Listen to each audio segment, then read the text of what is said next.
Good morning. It's a real pleasure to be here. The title of this session captures the heart of our challenge. Nature's not the backdrop to the economy, it is the economy. Because it is the monopoly provider of everything that we need to exist, and everything that we do to the earth, we do to ourselves. It's the foundation on which so many of our critical sectors depend. It gives us clean air, fresh water, healthy soils, stable climates and resilient ecosystems, and it is one of our most valuable national resources. For too long, it's been treated as though it sits outside of economic decision-making. But when nature declines, our resilience weakens, our risks increase, and our growth falters. The government's own nature security assessment is clear. Nature loss is now a systemic threat to our global security because it amplifies food insecurity, instability, and potentially conflict around the world. Investing in nature restoration can boost economic growth, and nature-related businesses in the UK already generate around £2.2 billion in revenue every year. And that is why this government is working hard to protect and restore nature. In the 19 months since I've been appointed, I've moved fast, I think, banning single-use vapes, bringing in compulsory food waste collection to go to anaerobic digestion, to be part of our green gas, green electricity story, but also providing that valuable fertiliser and digestate to the farmers at a time when fertiliser prices globally are massively increasing. We've also announced the creation of the first new national forest for 30 years, the Western Forest that stretches from the Forest of Dean right down to the Mendip Hills, all the way around Bristol and Gloucester. And it's a functional forest that is going to protect those cities from flooding, but also help the farmers down there to hold and store water and to experiment with different types of agroforestry. Our second national forest is going to be on the Oxford-Cambridge Growth Corridor, and we're going to demonstrate there how nature, infrastructure and beautiful homes can coexist side by side with a vision for forest cities in the same way as the great sort of post-war Labour governments had a vision for garden cities. And we've just announced a competition for our third national forest, which is going to be either in the Midlands or the north of the country. So in terms of our nature story, we've just completed the Round Britain King Charles III coastal path at 2,700 miles, the largest continuous waymarked route in the world. And I'm sure that is going to be something that all of us are going to enjoy, come rain or come shine. But let me talk about how we are going to embed nature into the way that we think about growth, into the way we think about investment, and in the way we think about our long-term national resilience. We're doing that in three very practical ways. First, we're creating the conditions for private investment in nature to grow with confidence and integrity. Our biodiversity net gain policy is making development more nature positive whilst creating an investable market in the provision of biodiversity units. Since mandatory BNG was introduced, over 200 habitat banks have been created to sell biodiversity units into the market, covering over 6,000 hectares of habitat. And I was with one a couple of weeks ago up on the North Norfolk coast, where they've introduced beavers, sadly not free wild beavers, but in an enclosure. And those beavers there have created wetlands in one of the driest parts of the country, creating a sort of forest of standing deadwood, much beloved by birds, woodpeckers in particular, and holding that water, creating new spaces for wildlife, but particularly if you think about the heat spike that we've just had, endured, you decide. That water will have been there providing really valuable resources for the wildlife and the people in that area. We have also funded the British Standards Institute to develop a suite of UK nature investment standards to accelerate the development of high-integrity nature markets and to protect against greenwashing. Around the world, the UK is seen as a standard setter, as a foundational place where laws and standards are created, maintained and upheld. And we think that this is a world-leading piece of thought activity. And through the Big Nature Impact Fund, which we launched last week, backed by £30 million investment of risk capital, we're unlocking about £36 million of larger scale private finance for nature recovery in England. Through that fund, an initial, it says 35 million of private capital has been committed for deployment into woodland creation, peatland restoration and biodiversity habitat bank projects. That is capital that will seek and receive financial returns. So that's our first piece of work in terms of confidence in the nature markets. Second, we're demonstrating how public policy can de-risk innovation and crowd in private capital. We have a huge amount of public investment available to help farmers, and now that public money is going to public goods.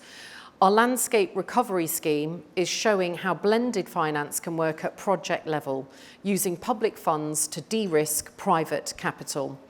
We have over 50 locally led projects across England covering 240,000 hectares, and they are developing their plans to restore and protect nature. From the Boothby Wildland project in Lincolnshire on the east coast, creating a rich, dynamic mix of habitats, including wetland, woodland, scrub and grassland, to the Upper Duddon project in West Cumbria, restoring a mosaic of meadows, heathland, wood pasture, scrub, woodland, temperate rainforest and blanket bog. More biospheres equals more nature, more biodiversity. And third, we're working shoulder to shoulder with our partners around the world to align financial flows with nature positive outcomes. Because this isn't just a domestic challenge, this is a global one. We're investing in partnership with organisations like the Global Fund for Coral Reefs, the Biodiversity Finance Initiative, and the African National Capital Alliance. We've created new alliances like the International Advisory Panel on Biodiversity Credits and the Friends of the Cali Fund to help countries unlock the finance they need to halt and reserve biodiversity loss. And the UK government has also been one of the largest donors to the global market-led Task Force on Nature-Related Financial Disclosures, TNFD, a vital tool for supporting the realignment of financial flows towards nature-positive outcomes. So, as leaders across the public and private sectors, we must ensure nature is systematically integrated into our decision-making processes and our supply chains at every level. We often hear from businesses and investors that biodiversity goals and targets are just too high level to engage with. So we're supporting the Green Finance Institute and WWF to work with industry to develop sector-specific nature-positive pathways. These will lay out on a timeline the changes needed within an industry sector to align with the nature-related targets in the Environment Act and our recently published Environmental Improvement Plan. And when you think about that plan, it sets out how we are going to meet those statutory targets to protect and restore nature by 2042. And it also needs to be read in conjunction with the country's first ever land use framework. We've got huge amounts of data and statistics as government and mapping.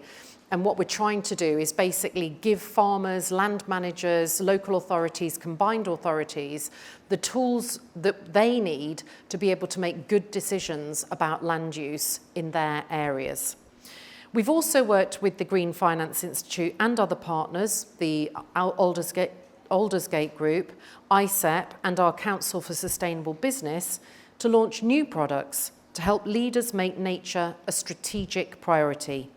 case studies of UK businesses already saving millions through nature-positive action, boardroom-level guidance, and a film featuring His Majesty the King and Sir David Attenborough. If you want to see it, you can have a look on my LinkedIn site. But government cannot do this alone. We are serious about long-term prosperity, and so nature must be reflected in boardroom decisions, in investment strategies, supply chains, and public policy. The opportunity is significant. A more nature-positive economy secures the foundations of growth for the long term. So let me conclude with this. If nature underpins our economy, it must also shape our economics. And if we get that right, we will not only protect the natural systems that we depend on, we will build a stronger, more resilient, more competitive economy as a result. Thank you all, and I wish you a great day at this conference.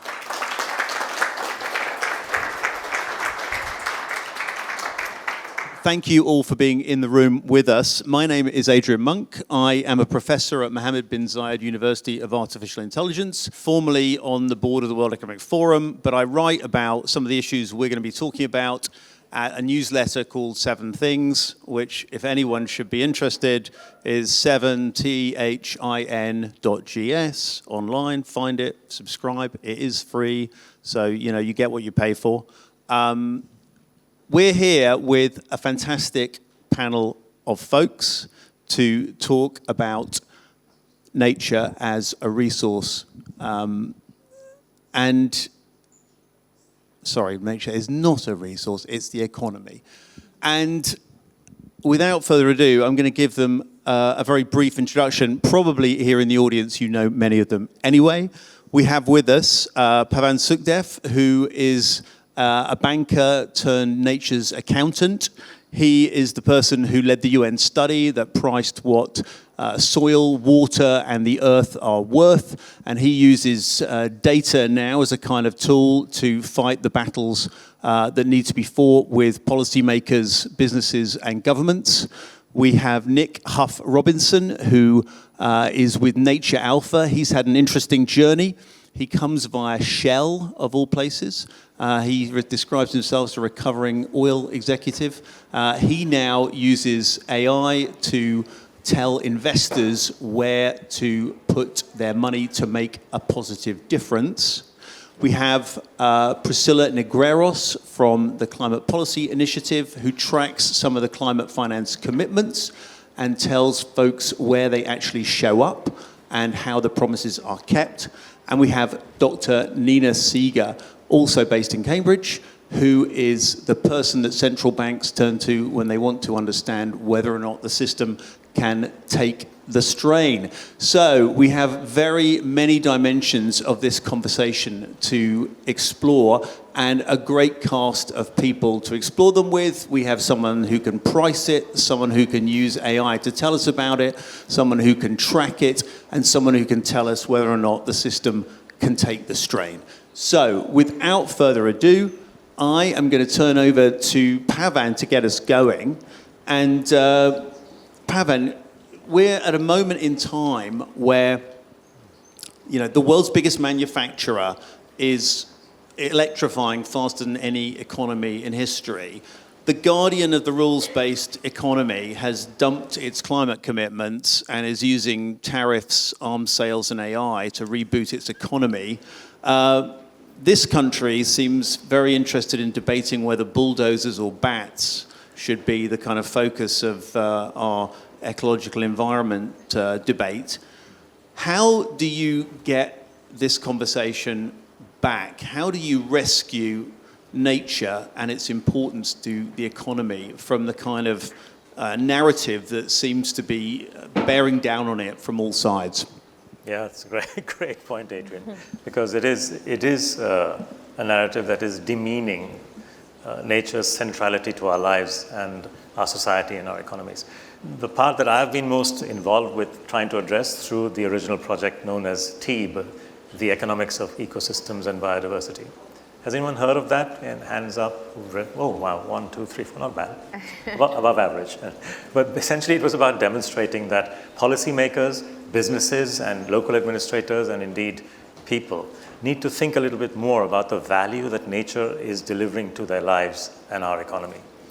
And recognize that even though economics isn't the answer to everything, it's a useful language with which to communicate with policymakers, to communicate with chief executives, and to communicate with chief investment officers in the investment world.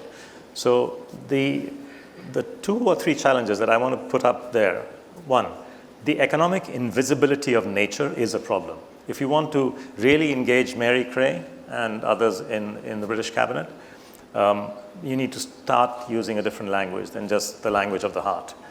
I'm not saying that is a good thing. I'm just telling you how it is. This is what it is, right? It is what it is. So using the language of economics, one can take it a little bit further into that space. And that's what I think has been happening over the last 15 years since the TEEB project.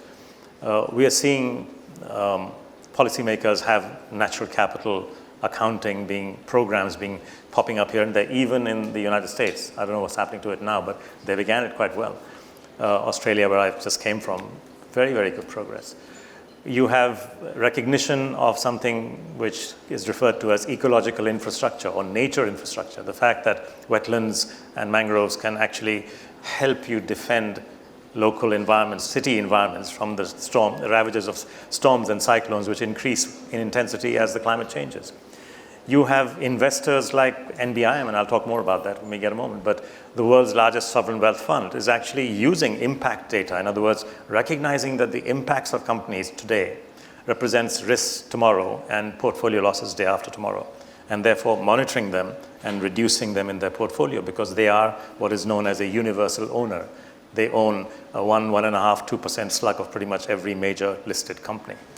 So a lot of things are changing now, which are hinged upon recognizing the value that nature delivers to the economy or the risk that degrading nature delivers to your bottom line as a company or to your bottom line as well as a portfolio investor. So this is the change that I think is beginning to happen, but it's early days yet, and there's a lot more that needs to be done. Thanks for that. Nick, you're someone who's probably started off on the extractive side of the natural debate, slightly. Yeah. How did you transition into your current role looking at how to use data to actually inform investment decisions and help people make better choices? Absolutely. So I sat, when I was in Shell, I sat on the new energies business. So we were looking at that point, the transition. So the plan at that phase was trying to wean Shell off hydrocarbons and to move to a cleaner, greener world, trying to invest in electric vehicles and the other parameters around that. And what was very, very difficult was finding robust data. A lot of data out there, but very messy, not very reliable. And the thing I think we learned from going through that process was, if I massively oversimplify climate, I can sit there and say, I can build a carbon capture plant in the centre of London, I can take a ton of carbon out of the atmosphere, and I can trade credits in Beijing or Tokyo or anywhere else. Climate is relatively easy to describe.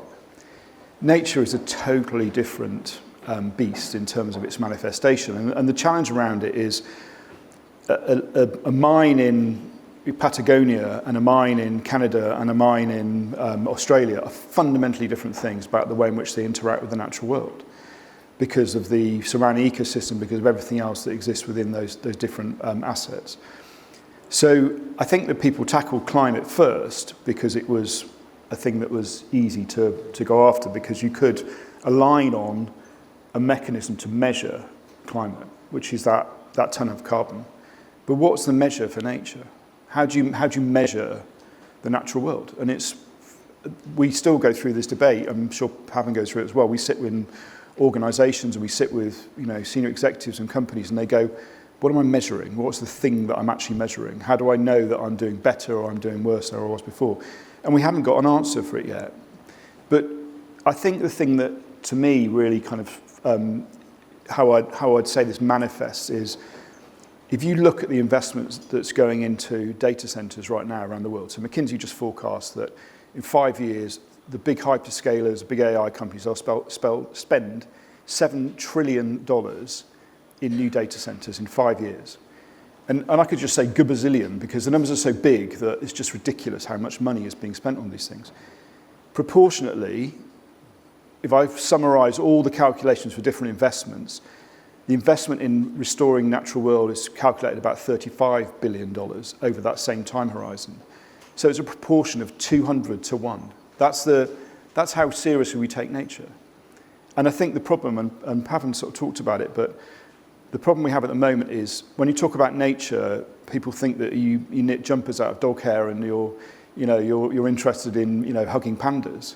And actually what we're trying to do is bring that into a world where we can talk with senior people in organizations and say there's a really direct correlation between your company, its extraction of natural world resources, and the finite availability of those resources as well. And we're kind of at the beginning of that, I think, at the moment. We're still really understanding, describing the language around all that stuff.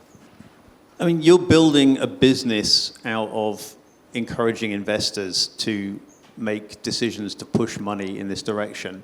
Priscilla, you're tracking some of that money. Is stuff that Nick's doing making a difference? I mean, is money moving in those directions, or are we seeing little tiny trickles versus the enormous tsunami of cash that's going into AI currently?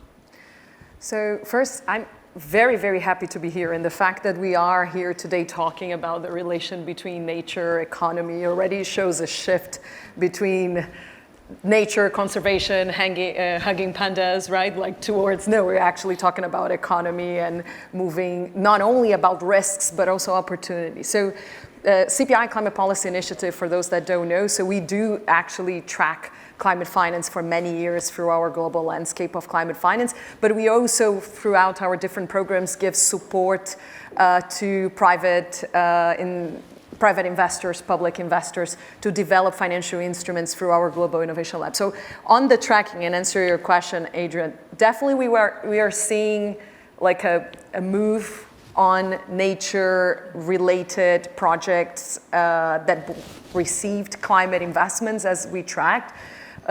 Now, in terms of numbers, what we have is, and again, it's a lot of estimations, right? Like, so how much money do we need on nature to make the transition? So we say around 400 billion a year. There's some of these estimations still 2030, probably a little bit more if we think about 2035, around 500 billion. Now what we have is that in 2023, through our tracking work, we have invested on nature-related projects around 46 billion. So a little bit more than 10%, which is definitely not enough, but it's a move. And I mentioned the Global Innovation Lab because what we have been seeing, so we open calls for financial instruments for us to give support and technical assistance. On the past 5 years, we have been receiving a lot of projects that are nature related. So we see an interest on the market to develop these projects, and like investors definitely related to blended financing projects, most of them, right? Like having public finance de-risking the projects. So, but we definitely not even close. That's the truth. But I think we are on a pathway to get there. One thing that I just wanted to add on, are we close or not? I think it's a pathway, right? Like it's definitely not something that's going to happen from, like we're going to wake up and everybody will be investing in nature and understanding the value and changing the language, as you said. But I think at least on, let's say, the international debate, we are seeing this at like COP, the climate COP, it's been discussing nature, biodiversity. On the G20, so the last, well, not this year, because I think the head of the G20 is not really interested in nature or climate, but definitely on the Brazil presidency of the G20, the South Africa one, we have been seeing a huge interest from the financing groups, so ministries of financing, to try to tackle that issue. So we are evolving, and we hope to definitely come. So 90% of the way still to go, right? How do we, Nina, how do we kind of incentivize people structurally to bridge that gap? Because when it comes to things like meeting the compute crisis, as they call it in the AI world, we seem to be able to mobilise pretty fast, don't we? Find a bit of dead land, find some cheap energy, pop a data centre up, suck the water out. And yet, on the big kind of architectural, complicated side of things on finance, we don't quite seem to be as good. What are the things that you see from your vantage point that we could be doing to make nature as kind of ready to go to market as computer data centers? It's a good question. I really like how everybody talked about the challenges and I get to solve them all with one question. Thank you, Adrian. I really appreciate that.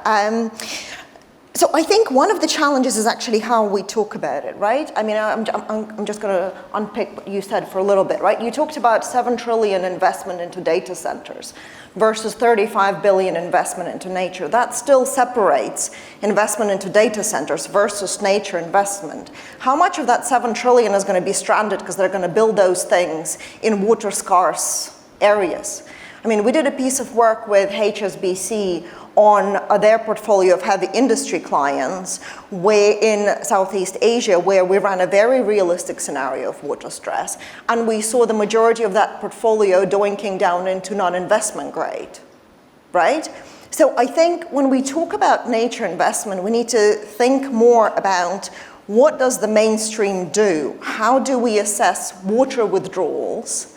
How do we actually analyze what are the fun, sexy things, how they impact on areas around them, and how much risk are we building into those things? Because if you don't do the analysis, and if you do plonk that data center into a water scarce area, the second you get very close to, like Cape Town came up to day 0, what happens? You conserve the access of water to your residential, you cut it to your corporates, and out of every corporate that you've got, data center, which provides services to somewhere else, is arguably going to get cut off a lot quicker, right? So thinking through in a very core way, I think, is important. If I pick up on something that Minister Craig has said, she talked about nature being a monopoly, but it's quite a funky monopoly, because usually with a monopoly, you look at pricing that's too high. With nature, it's pretty much zero price for the use of it.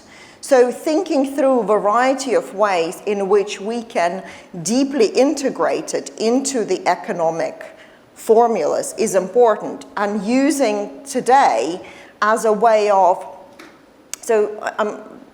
let me try to frame this, right? If we were all completely value aligned on nature, we wouldn't have this issue, right? But having a moral argument around whose value alignment is better is almost impossible in a financial world. So using today to think through how do we build nature recovery into things like food security, energy security, all of the other things, so that we don't have to have that argument. We just talk about financial stuff. We talk about risks, we talk about opportunities, and we find ways where it is financially profitable to protect nature as opposed to financially profitable to destroy it. So building resilience into the system. We just put out a piece of work about, when was this? On the hottest day in May, nicely timed, we put out a piece of work called Resilience Adjusted Credit Ratings.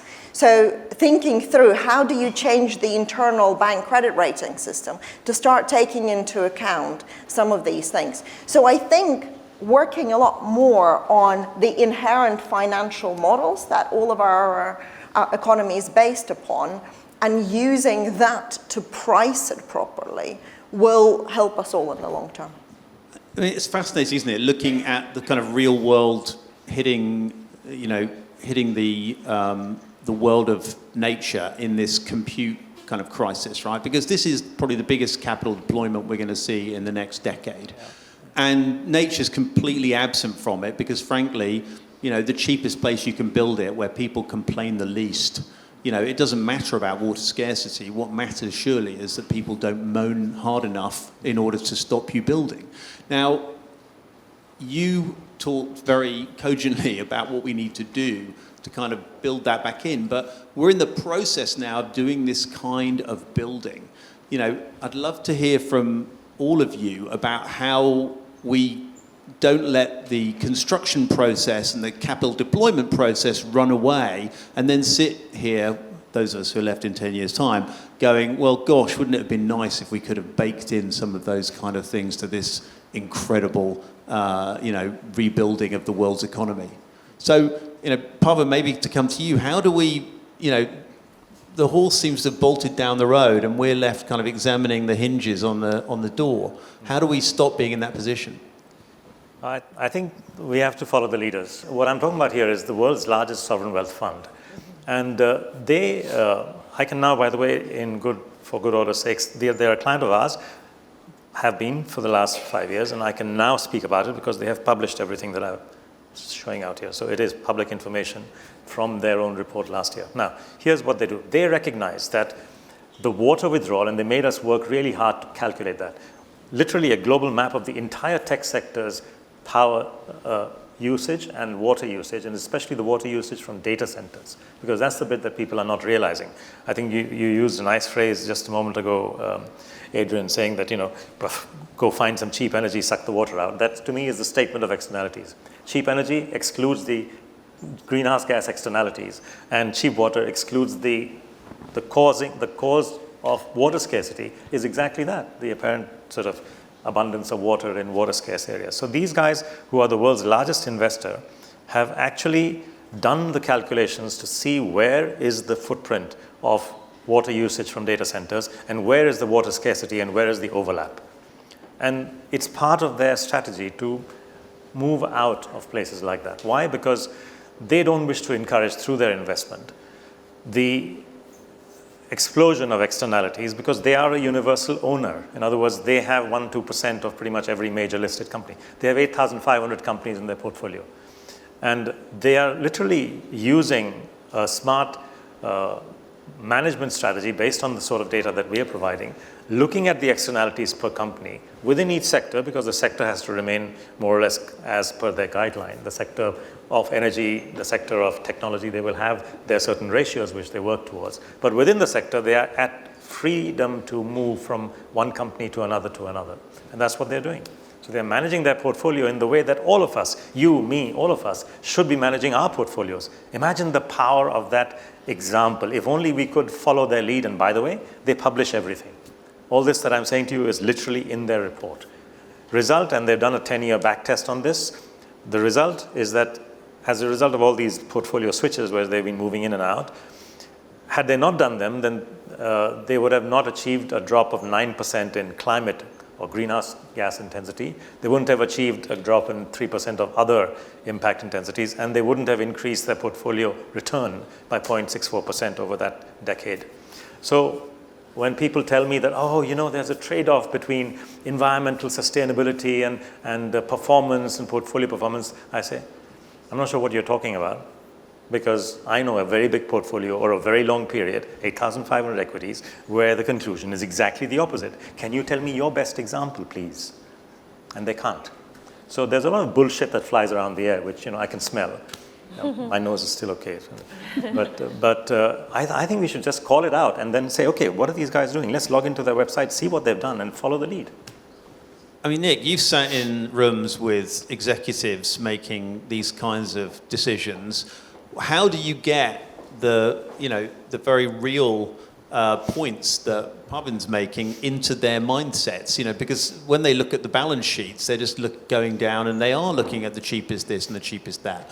How do you actually force decision makers to pay attention to the things that they ought to be paying attention to? I think it's a really, really important question. So I think what I'd say is I probably am quite cynical with this now, because what I think is when markets are rising, all ships rise. And that's the challenge with it. It's when the markets turn, when you start seeing what people truly believe in. And Shell went from a policy, I ran a program there, $1.2 billion investment program, the transition, how you move to electric vehicles, making loads of acquisitions. We bought, EV charging companies. We bought metering businesses. We bought, First Utility, which was a home electricity company.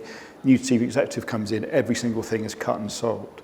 And that's the problem with it. It's cyclical, and it depends on who's in the driving seat at that point in time and what their their personal drivers and their personal ambitions are, and ultimately it depends on returns. You know, that's why with Nature Alpha what we did is when we first went out and we started, and to Pavan's point, we started trying to sell the benefits of positive investments in nature and to try and quantify those. We have one of our team, Dr. Lara Seda-Frago in New York, used to run the ESG indices at BlackRock, and she was there for 9 years. And we spent a lot of time building out models, and we were trying to prove the correlation between those companies that invest in the natural world, those ones that are seen as being better custodians. Exactly to Pavan's point, we can show a more positive return in their overall portfolio. And you go into, you know, like asset managers or investment banks or other places like that, and they just go, yeah, we heard that in climate, we don't believe it anymore. And that's the problem, is there's such a degree of cynicism about the data that you have to go in there and you have to be, the only thing we found is that resonates in organisations is if you can show them risk within the portfolio. So what are the natural world risks? And then you need to show them really quantifiable instances where that risk is actually manifested in the natural world. So we were talking at a conference in Canada 2 weeks ago where you could see previously in insurance in Canada, payouts in 3-4 years ago was averaging about $500 million a year in climate and weather-related payouts, so direct correlation between the weather. That, in the last 2 years, in one event, in a 3-minute hailstorm, was $1 billion. So suddenly you can start putting things, you need to put this really complex world into structures that people in those organisations can go, oh, right, I can now understand a bit more about this stuff. But I think what we've seen is when, you know, the minister was talking earlier on about some of the frameworks like TNFD, there is a raft of these different measures, ISSB, TNFD, TCFD. You sit in a room and the eyes glaze over and it becomes too complicated for people to digest. I was going to say, does anyone know what any of those acronyms mean in the room? Oh, look, we've got somebody there. I'll give you 20 more if you want more. There's Pavan will give you another 10. It's just incredible. They're all 4-letter words. Get alive. No, I'm kidding. Priscilla, you know, we've heard from both Pavan and Nick about the kind of decision-making process behind this, and partly it seems like we're reliant on the kind of benign, good intentions of long-term investors, which doesn't, to me, sound like the hugely optimistic prospect of solving these problems. How do we get beyond some of that? Because, you know, and I know that Mary's walking back into a world where, you know, if she wants to make the case to her colleagues, you know, they're fighting a crisis on, you know, Mandelson, they're fighting something else with tariffs, they're fighting on a whole bunch of other fronts, you know, they're worried about what's left of the Chagos Islands, and she's having to push an agenda which, you know, we've spoken about here, underpins all of the economic decision-making that's going on right now. How do we bridge that gap between long-term and very, very short-term? So let me start. Just a small question for you. Can you hear me? Yeah. So let me start disagreeing a bit with you, because I don't think it's just personal drive and ambition that it's going to make a shift for this market. Like, it's definitely regulation, public incentive. I don't think we move to like this energy transition. I just been now to Baku like 1 week ago. Like the core of the oil and gas industry, full of electrical vehicles, right? Like. And you can see it everywhere. We're really, really living a transition around the energy systems, right? Like, so it was not like a personal ambition from one investor or two. It was regulation, it was public incentive, it was a lot of different aspects, and investment from public actors that made this industry a lot cheaper, understandable. So I think that's how we're going to move to the nature investment too. It's not going to be on the willingness of one or two individuals. It cannot work. I think the ministry gave an example of something super interesting in the UK, just taking the UK like ecosystem. Now, if you are building, like if you're investing into housing, you have like 10%, and I have this numbers here so I say it right. So since 2024, new construction companies need to be accompanied by 10% net gain on biodiversity, well, I don't think construction companies necessarily would invest on that, but now they have to.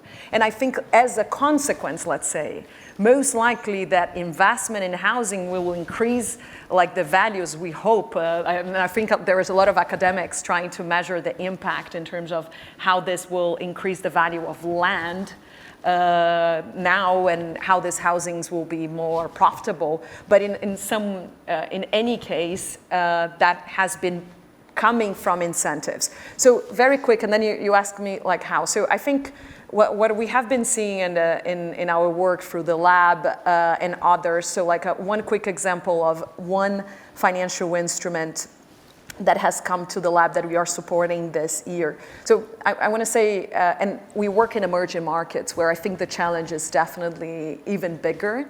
And so we have to be thinking on how to increase investments into nature where a lot of the nature still exists, right? Like, and where we need to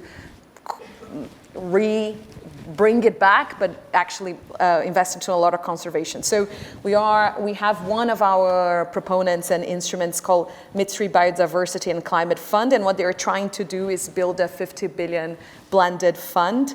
And the idea is to invest into regenerative enterprise to restore the ecosystem and transform land use value chains in Madagascar, Mozambique, and Comoros. So what they are basically doing is putting concessional and commercial capital together to invest into those enterprises, and then trying to build an ecosystem in those countries where you can invest more and more into local businesses that are trying to make this shift. So this is a concrete example, but it needs concessional finance, it needs public investment, it needs support, and like people like you, of course, here, and probably, hopefully, a lot of people that are on the audience to be thinking on how to make those structure and financial systems. Could I just respond, sorry, on a couple of things you said? Yes, come, Nick. My point with it is not that I agree with it, but the fact is, when you saw the Trump administration arrive, companies that had made these really big, bold commitments, like the BlackRocks of this world, and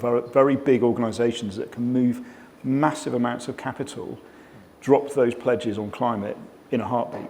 And that's my point with it, is the cynicism within industry where as soon as the political mood changes, this should be like the way in which when Fibonacci brought over double entry bookkeeping to the Medici in Florence in the 15th century, where the way in which you account for the world is measured, and that's the way in which it works. Nature and climate should be baked into accountancy. But my point with it is these guys, they'll go through beating the drum, and then as soon as you get a change of political direction, all of it's dropped, and that's my point. Right, I mean, Nina, can I bring Nina in for a moment? Because, look, 20 years ago, I suppose, private sector was going to solve nature and the economy. It was all going to be left to investment decisions and everything else. And we've seen that they can make a positive difference. But actually, as Priscilla, you point out, we also need policies. And policies need stories. And right now, you raised housing, right? People will tell you that we aren't building enough houses. And in fact, the number of houses being built is going down. And one of the reasons is terrible regulation. And the kind of regulation you're asking for is going to be terrible for the building industry. That's the kind of politics we get into, right? Where people, it's the back and forth. How do we build that kind of narrative around, getting the policies in place? Because as Nick says, we sort of know that we just need a very simple global agreement on bookkeeping and we can solve it all, right? But that is not going to happen. Let's tell different stories about what's happening right now. When's the biggest inflows into renewable energy funds over the last couple of years? China. No, when? When? Now. Now, yes. Now is the biggest. If you look at the inflows into renewable energy funds, the biggest inflows are now. Why? Straits of Hormuz, energy security. They're still solving the issues. They're not solving the issues because they care about climate. They're not solving the issues because they care about nature. They're solving the issues because you either build up renewable capacity or you're dependent on somebody else to deliver your energy to you. The Minister Craig had referenced the food security piece that came out of the UK government, right? Again, we can talk about value alignment, or we can say we need to build a more secure, resilient economic system that builds regen agri, and we know, because we have data from people who are transitioning farms to regen agri, that regen agri farms are more resilient to physical climate events. Yeah. We ran a study with Robeco a couple of years ago on a hypothetical scenario in Brazil, comparing a portfolio of farms farming degraded land versus a portfolio of farms farming healthy land, and looking at discounted cash flow valuations, firm valuations of firms in that supply chain. We saw plus, I think it was 6% for healthy farms, minus 12% for degraded farms, but small local packaged food producers doing down by 46%. We now are seeing data of that happening in reality. So we had a theoretical hypothetical scenario. We now have data that other people have gathered where we are actually seeing that that is true. So talking about the world in the way that it is, but with a slightly different tilt on it, I do think changes the way we see things. Because I think there is like this perception that right now is absolutely the worst time to be. And, you know, it's not fun. But Straits of Hormuz is also driving food inflation. Food inflation in the US, I think US inflation had spiked to 3.8% in April, highest it's ever been since May 23, I think, right? What do farmers worry about, American farmers? Inflation. So again, it starts getting slightly wobblier. What did the French financial regulator do last year? Published a study about how nature-related financial risk was related to inflation. Why is that important? Because what's the job of a central bank? What's its core mandate? Is to understand and drive inflation. Suddenly, it is within the core mandate of a central bank to address nature. So I think taking small shifts in how we talk about these things and demonstrating how it is already a core economic issue. And I don't think it's a future risk we're hitting. I think the risks are already here. I mean, insurance, you were talking about insurance, right? Insurability is a massive issue. We're going to publish something for London Climate Action Week talking about insurability and talking about how we can be thinking about what's insurable, what's not insurable. Priscilla, you were talking about the G20. Insurability is on the agenda for G7 under the French presidency this year, right? Mm-hmm. Again, massive issue where there's lots of countries that are really interested in making progress in this space.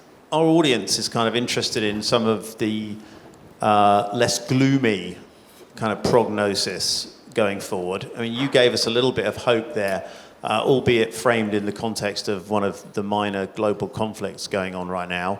But what are the kind of things going on below the surface that perhaps don't get the headlines that give you a kind of reason to be cheerful, if you like?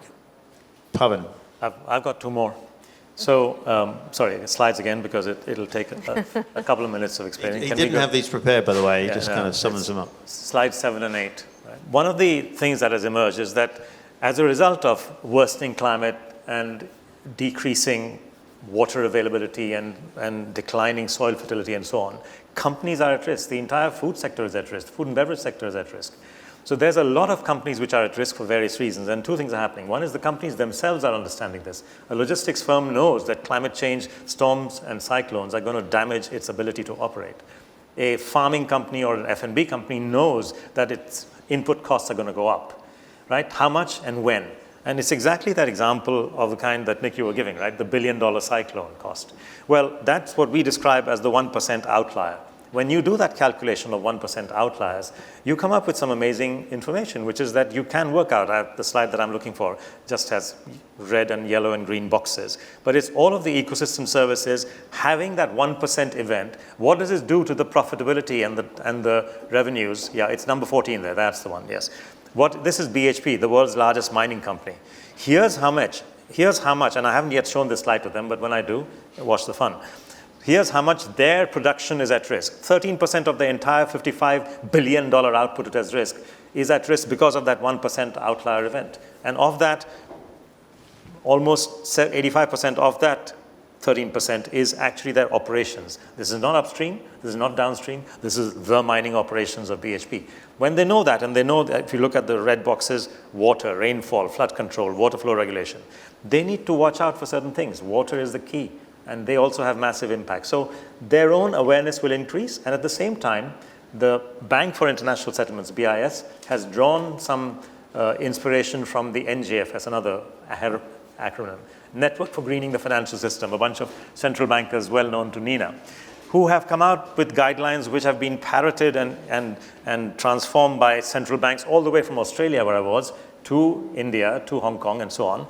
And they are asking banks to start calculating that additional risk. I'm looking at the clock, and I just want to get a word from each of our other panelists. So this is basically happening, right? So there's, I'm not sure if to be happy or slightly sad that you think that frightening board members will be one of the ways. It's a great thing, because that's exactly what makes them move in their seats. Otherwise, they just keep drinking. Priscilla. So maybe just thinking of one glooming, I think I work a lot in CPI on urban climate investments. So what we have been seeing a lot is like how cities, municipality, local actors have been moving a lot of the nature-based solutions, let's say, agenda.